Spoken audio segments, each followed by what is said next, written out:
Luke 5:33-39.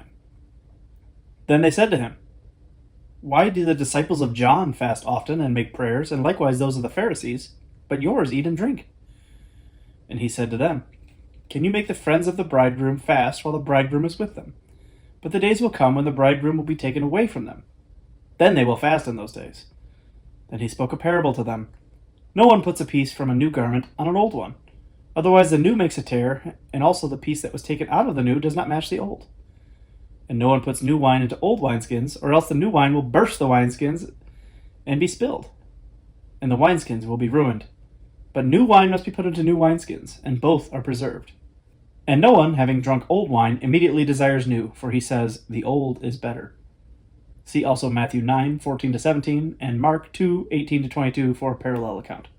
Many mainstream Christian teachers will say that the old and new cloths and wineskins mentioned here are the old and new covenants, and Jesus is teaching that they are incompatible. Let's put this theory to the test. Firstly, the Bible being separated as Old and New Testaments originated by Marcion in the 2nd century, who taught that the God of the Old Testament was evil and inferior to the God of the New. Before that, such an idea had not been proposed. Marcion used the now popular interpretation of this passage as part of his argument, saying that the new cloth and the new wine are the new covenant by the new God, and that the new is incompatible with the old.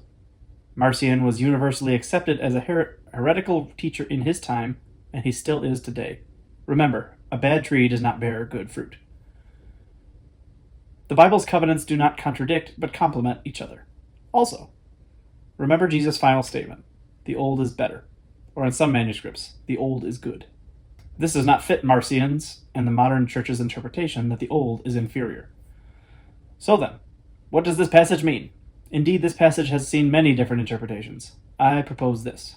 The Pharisees had just asked Jesus why their disciples fast, and John the Baptist's disciples fast, but Jesus' disciples do not fast.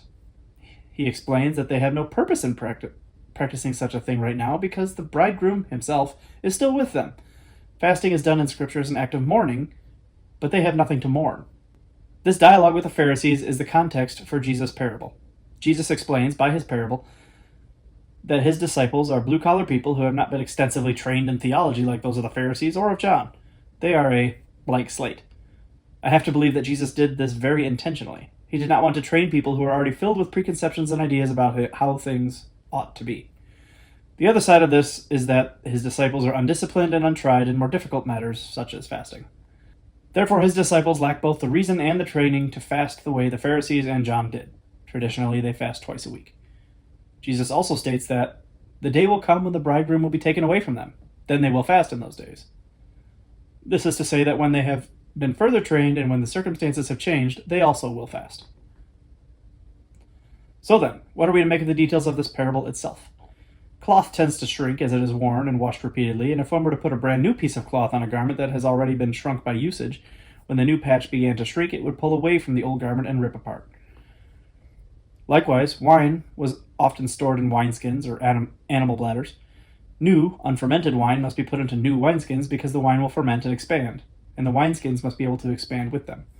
An old wineskin has already expanded, and if put to the test of expanding again, it will certainly burst open.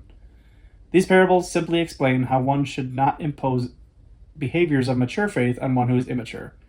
It merely is inappropriate and may cause the vessels to burst. In this way, the old is better because maturity is always preferred, but cannot be forced before its time.